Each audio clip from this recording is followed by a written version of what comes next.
There are 12 members of council, and we all have different ideas and experiences that we bring to this job, so getting all the information that we need when we need it, perhaps we can generate some of our own ideas to get through this difficult times. Speaking of which, you have before you a resolution for me that I'll seek to introduce tomorrow for immediate consideration regarding the change in the 0.75%. And for those of you watching at home, the majority of our income to pay for police, fire, general fund services comes from the income tax. You all approved a 0.75% additional income tax on top of the 1.5% that we can enact without your approval. The formula for how that money can be spent is specifically spelled out by the ballot language.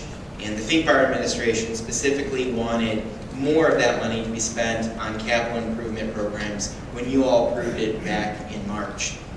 If we go back to the formula that we are currently under, the formula that you approved in 2004, that potentially generates up to $3.9 million that we could use in the general fund, that we could use to eliminating the $10 million deficit that we're looking at in 2009.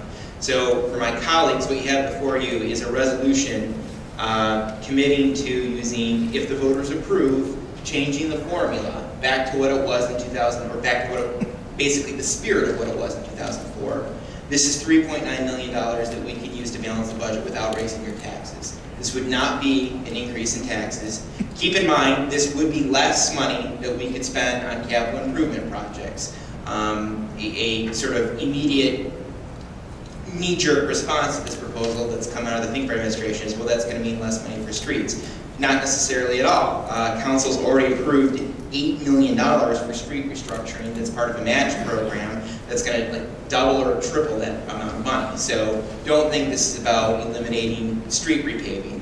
It will mean less money that can be used for other capital improvement purchases. So keep in mind, when we are getting less money in, we can't do and buy the same amount of things that we did before. But this is an option.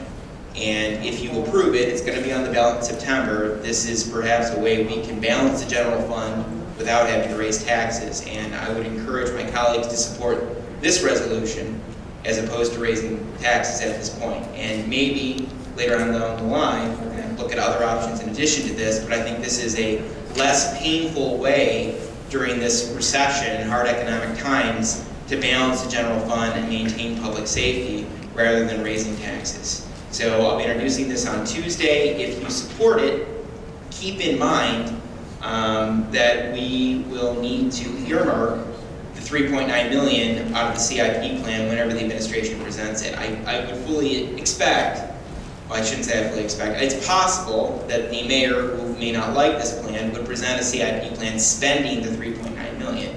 It'd be on the people who support this resolution, support this plan, to earmark it and set aside a specific reserve. We would have to do that, and that might be a painful process, but that gives us $3.9 million. Then the other thing is we're going to have to explain to the voters what, once we get an issue number, what this means and why we're doing it. And I think it's a better option than raising taxes, and I hope you support it. Thank you, Mr. President. Thank you, Mr. McMurray. Councilman Ashford. Thank you. First of all, let me make a comment.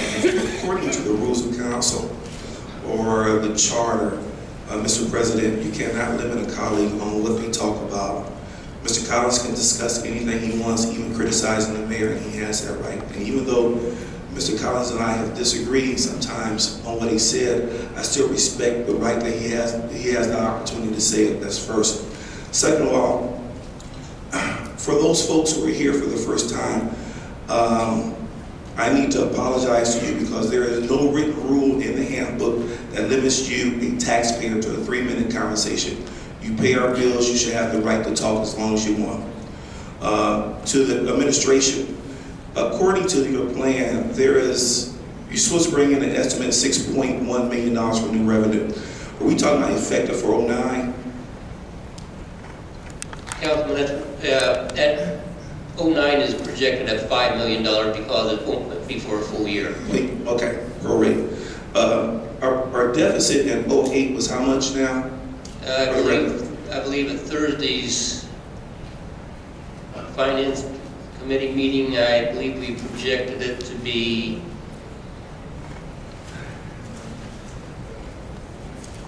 I don't recall, right, at this point in time, Councilman. What was it Yeah. at what was it at the end I think it of was, the fourth quarter in January before? I know you're still tallying it, but was it between 14 and 16 million? well, that's the total was, we would not have applied some of the CIPs that we went back and. You added more did that. CIP? No, council passed legislation that reduced it almost by $8 million, which reduced, I think the Thursday night we had the financial report that was presented, I believe it was around $5.4 million deficit. An additional $5 No, million? a total of 5.4 as of 12/31. What happened to the $8 million on December 1st that council passed to close out the CIP project because there was a projected $8 million? Those have been reduced down accordingly. We've taken those CIPs into account. You know, everything that we've